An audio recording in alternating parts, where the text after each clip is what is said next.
Hello BookTube, I'm Jonathan and welcome to Words in Time. Now in today's video, I'm going to be sharing some sci-fi book recommendations in the form of, if you like that, try this. And the books that I'm going to be recommending are not necessarily the most similar, but ones that I thought shared either a tone, a concept, a style that I think you might enjoy. So let's get into it. First up, if you like The Martian by Andy Weir, try We Are Legion, We Are Bob by Dennis E. Taylor. Now, both of these are written in the first person, and We Are Legion is also kind of funny. It has a bit of a dorky sense of humor, there's a few dad jokes in there, and science is used in order to drive the narrative. The story itself is a little bit different, it explores some different themes, and The Martian, I think, was a little bit more suspenseful. It's a bit more of a survival thriller. But if you like a book that makes science fun, you like exploring those ideas with a bit of a sense of humor, it's a little bit tongue-in-cheek, then I think you might also enjoy We Are Legion, We Are Bob, part of the Bobiverse by Dennis E. Taylor. Next up, if you like 2001: A Space Odyssey by Arthur C. Clarke, try The Three-Body Problem by Cixin Liu. Now, these are a little bit different stylistically, and we have a classic sci-fi author and a modern sci-fi author. But of modern sci-fi books that I've read, Cixin Liu has probably come the closest to capturing a little bit of that Arthur C. Clarke ethos, and he is one of my favorite writers.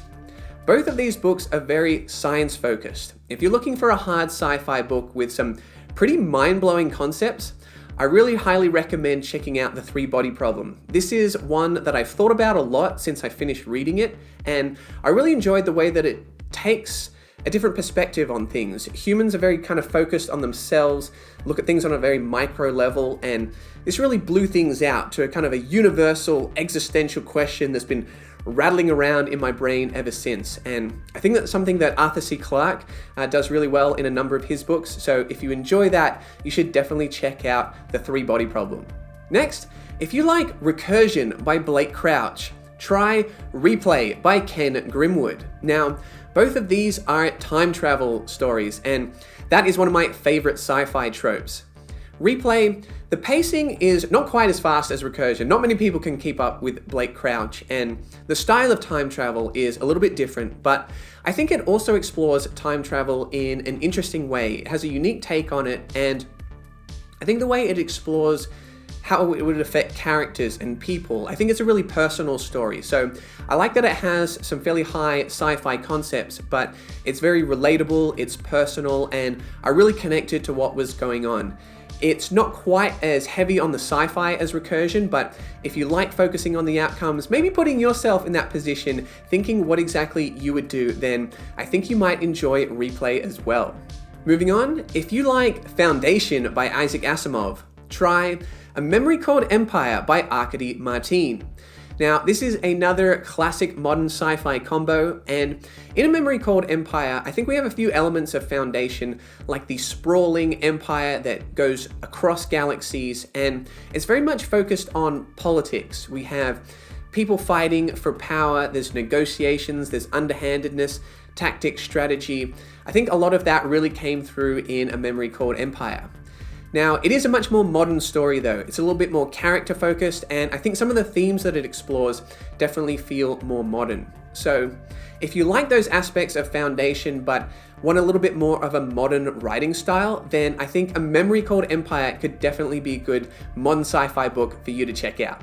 Next up, if you like Leviathan Wakes by James S.A. Corey, try House of Suns by Alistair Reynolds. Now, these are both space operas, and Leviathan Wakes is a near-future space opera, whereas House of Suns is set millions of years in the future, so it is a bit more technology-driven, a little bit more concept-driven, but they both follow characters on spaceships, and we see how they form close-knit relationships. And rather than following different individuals, House of Suns actually follows clones. Abigail Gentian clones herself 1,000 times, and they are known as Shadowlings. And like in Leviathan Wakes, they also have a mystery to solve. Leviathan Wakes has a bit of a detective story. Well, in House of Suns, the Shadowlings at a reunion, which happens every 200,000 years, they are attacked and they need to find out by whom and why. So There's a few differences, but I think it shares some of the same exciting space opera feel. So if you like Leviathan Wakes, check out House of Suns. Next up, if you like Red Rising by Pierce Brown, try Empire of Silence by Christopher Rocchio. Now, both of these books are written in the first person. They are sci-fi, but also feel a little bit fantasy, and are set in a future setting which is influenced by Roman civilization. So if you like that setting, you might like Empire of Silence as well. I think the pacing of the Sun Eater series is perhaps a little bit slower, but I think the world building is a little bit more expansive, and I think the prose is really, really beautiful.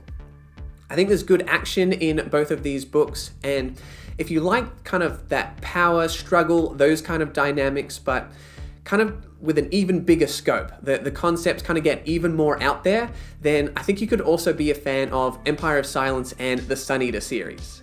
Next up, if you like Old Man's War by John Scalzi, try The Forever War by Joe Haldeman. Now, this is one where I think there was clearly a direct influence of one on the other.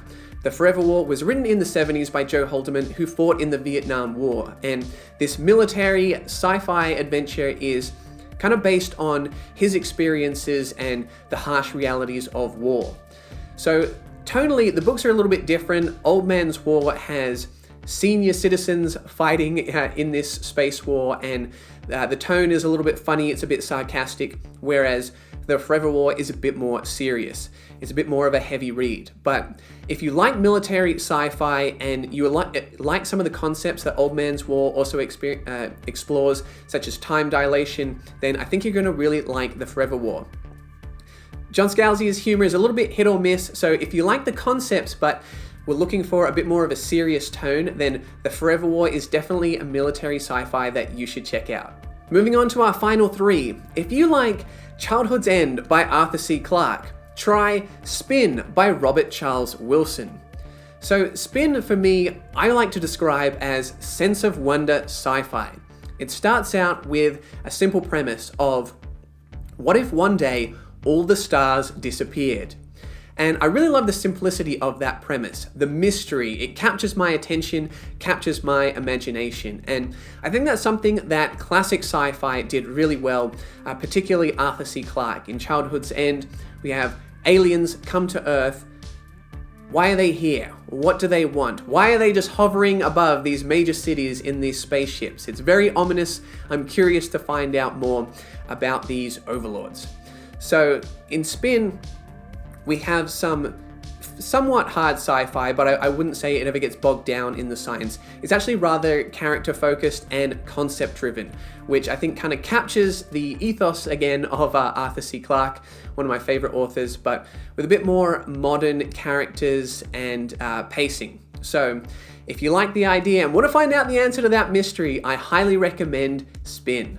With our second last recommendation, if you like Ready Player One by Ernest Cline, try The Player of Games by Ian M. Banks. Now this one does come with a massive disclaimer because the tone is very, very different. Ready Player One is quite fun, it's quite light, and you could probably give it to your kids. Do not give The Player of Games to your kids. It is much more dark and much more violent. If you're looking for something a little bit more similar in tone, I would actually go back to We Are Legion, We Are Bob. For something a little bit more similar to Ready Player One. So why am I recommending The Player of Games? Well, if you liked the competitive aspect, the gaming aspect, then of Ready Player One, I think you might enjoy that in The Player of Games. It's not so much VR, virtual reality video games, it's more card games and board games. But if you like that structure, if you like that competition, being an aspect of a character's personality as well as driving the story forward, then I think you're going to enjoy the game in The Player of Games. It's also within a very interesting sci-fi setting, part of the Culture series, which you don't actually have to read in order. So you can pick this up as a standalone, and if you like it, check out more of the Culture series from Ian M. Banks. And finally, if you like Slaughterhouse-Five by Kurt Vonnegut, try Ubik by Philip K. Dick.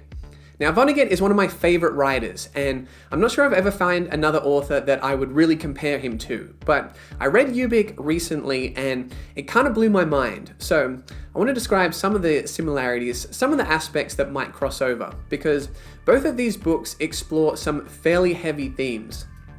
We have death, religion, existential questions, and the way both of these books go about them is in a rather unique way. In Slaughterhouse 5, we have a character coming unstuck in time. In Ubik, it's a little bit different. We have the nature of reality shifting and changing, and there's a bit of a mystery there to find out what exactly is happening and why. So if you like something that's a bit trippy, is going to mess with your mind a little bit, they're both from that late 60s period, both released in 1969. So they share a little bit similar vibe, even though they go about things differently. I think you might like Ubik as well. I was actually not sold on Philip K. Dick when I read The Man in the High Castle. I was a little bit underwhelmed, but Ubik absolutely floored me. So definitely check out Ubik if you're looking for something to have a heavy impact. So let me know your thoughts if you've read any of these books, and let me know if any of them sounded interesting and you're thinking you might pick them up. I hope you enjoyed the video. If you did, make sure to like and subscribe, and you can find more sci-fi content over here.